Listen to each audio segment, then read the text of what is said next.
Welcome रजनीगंधास YouTube channel. माझ्या रजनीगंधा या यूट्यूब चॅनलवर आपल्या मनापासून स्वागत आहे. तर आज आपण इथे बनवतो आहे झटपट पुलाव. मी बासमती तांदूळ घेतलेला आहे 2 वाटी. आपण कोणताही तांदूळ घेऊ शकता, कोलम तांदूळाचा सुद्धा छान होतो पुलाव. हा तांदूळ मी स्वच्छ धुवून घेतलेला आहे आणि त्याच्यामध्ये पाणी घालून 20 मिनटं पाण्यात भिजत ठेवलेलं आहे. पाहू शकता आपण. याच्यामध्ये पाणी घालून आपण 10 ते 20 मिनटं तांदूळ भिजवून ठेवायचं आहे. आपली जशी घाई असेल त्याप्रमाणे अर्धा ताससुद्धा आपण हा भिजवून ठेवू शकतो. त्यामुळे चांगला तांदूळ हा फुलून येतो. 20 मिनटं झालेली आहेत. हा तांदूळ आता बघा, मी इथे स्वच्छ धुवून घेतलेला तांदूळ आता मी ह्या जाळीत काढून घेते, जेणेकरून त्याच्यातलं पाणी पूर्ण निथळलं जाईल आणि आपल्याला हा तांदूळ भाजून चांगला मोकळा करून याचा पुलाव बनवता येईल. मी आता इथे कढई घेतलेली आहे. कढईमध्ये मी 1 चमचा भरून बटर घातलेलं आहे आणि 2 चमचे तूप घेतलेलं आहे. घरगुती साजूक तूप मी घेतलेलं आहे. आपण याच्यामध्ये तेल जशी आवड असेल तसं घेऊ शकता. याच्यामध्ये मी थोडे खडे मसाले घातलेले आहेत. एक दालचिनीचं पान, 1 मसाला वेलची, 2 साधी वेलची, लवंग, मिरी, दालचिनी हे सर्व घातलेलं आहे. थोडंसं आलं घातलेलं आहे. आपल्याला आवडतील त्या भाज्या आपण घालू शकतो याच्यामध्ये. मटार, बीन्स, हा बघा, कोबी, टोमॅटो. मी आज इथे कांदा आणि लसूण हे दोन्ही न घालता जैन पुलाव केलेला आहे. आपण कांदा, लसूण आणि आल्याचा ठेचा असं घालू शकतो. आता मी एव्हरेस्टचा इथे एक अर्धा चमचा पुलाव मसाला वापरलेला आहे बघा. यामुळे थोडीशी चव आपल्याला स्वाद चांगला होतो. हा नाही घातला तरीही चालणार आहे. आपले खडे मसाले घातलेले आहेत आपण. त्याच्यामध्ये मी आम्हाला आवडणारी भाजी सगळी घालून ती थोडीशी सवते करून घेतलेली आहे. थोडीशी भाजी क्रंची झाल्यावर त्याच्यामध्ये आपण हा भिजत ठेवलेला तांदूळ आपण चाळणीत काढलेला होता तो तांदूळ घालतो आहे आणि तो चांगला 3-4 मिनटं आपण परतून घेतो आहे.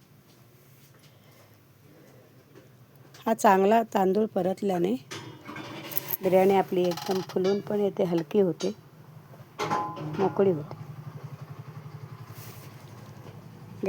गॅसची फ्लेम आपण इथे फुल ठेवू शकतो आणि सतत सवते करून हा तांदूळ चांगला परतून घेऊ शकतो. हा बघा, छान परतला गेलेला आहे. त्याच्यात भाज्या पण चांगल्या मिक्स झालेल्या आहेत. ह्या भाज्या आपल्याला ज्या आवडतील त्या आपण घेऊ शकतो, ऑप्शनल आहेत. नुसता मटार, बीन्स वगैरे 2-3 प्रकार हवे तर तेवढे पण घालू शकतो. तर आपला तांदूळ इथे चांगला भाजलेला आहे. माझं रजनीगंधा हे यूट्यूब चॅनल आपण मनापासून पाहता, असेच पाहत राहा आणि लाईक करा, शेअर करा, सबस्क्राईब करा, म्हणजे माझे नवीन व्हिडिओ आपण पाहू शकाल. आता ह्याच्यामध्ये माझे 2 वाट्या तांदूळ आहेत, त्याला मी 4 वाट्या पाणी घालते. हा जुना तांदूळ आहे बासमतीचा, त्यामुळे पाणी व्यवस्थित घालायला लागतं. तुमचा जर नवीन असेल तर तुम्ही 3 वाट्या पाणी घाला. 4 वाट्या पाणी घातलेलं आहे. आता आपण त्याच्यासाठी चवीसाठी मीठ घालू. हा बघा, हा आपला चांगला तांदूळ आता भिजेल एवढं पाणी आहे. मीठ घातलेलं आहे. आपल्या चवीनुसार आपण इथे मीठ घालावं आणि आम्हाला थोडासा गोडूळ आवडतो म्हणून मी ह्याच्यामध्ये थोडासा गूळ पण घातलेला आहे. मीठ गूळ घालून एकदा चांगला ढवळून आपण ह्याला झाकण लावून ठेवू शकतो. 2 शिट्ट्या काढल्या की हा चांगला भात शिजून येतो, फुलून येतो. ह्याच्याबरोबर मी थोडीशी कापलेली कोथिंबीर आणि 2 पानं पुदिन्याची पण घातलेली आहेत, जेणेकरून ह्याला उत्तम स्वाद लागतो. आता आपण झाकण लावून कुकरला 2 शिट्ट्या घेऊ. 2 शिट्ट्यामध्ये हा चांगला फुलून येतो. आता भात आपला शिजून तयार झालेला आहे. 2 शिट्ट्या झालेल्या आहेत. मी आता उघडून बघते. वाव, किती मस्त झाला आहे बघा. झटपट होणारा हा पुलाव आहे. ह्याच्यासाठी जास्त सामुग्री देखील लागत नाही आहे. आपल्याकडे वेळ थोडा असेल, प्रवासातून कुठून आलेला असो किंवा कुठे जायचं असेल तर आपण हा झटपट पुलाव बनवून, किंवा आयत्या वेळी पाहुणे आले तरीसुद्धा आपण हा पुलाव बनवून देऊ शकतो. याच्या जोडीला आपण सूप ठेवू शकतो, सार ठेवू शकतो टोमॅटोचं, किंवा बुंदीचा रायता बनवून ठेवू शकतो.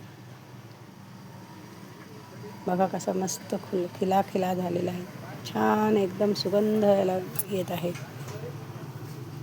भाज्या पण एकदम जास्त भाज्या शिजवायच्या नाही, नाहीतर भाज्यांचा तजेलदारपणा कमी होतो. हा बघा मस्त फुलून आलेला आहे, किती सुंदर झाला आहे. चव पण छान आलेली आहे. याला काजूगर आणि बेदाणा असं मी थोडा घातलेला आहे. आपण हे ड्रायफ्रूट्स आपल्याला आवडतील ते घालावे, पथ्य असेल तर नाही घालूनसुद्धा चालणार आहे. थँक्यू चॅनल बघितल्याबद्दल, यूट्यूब चॅनल.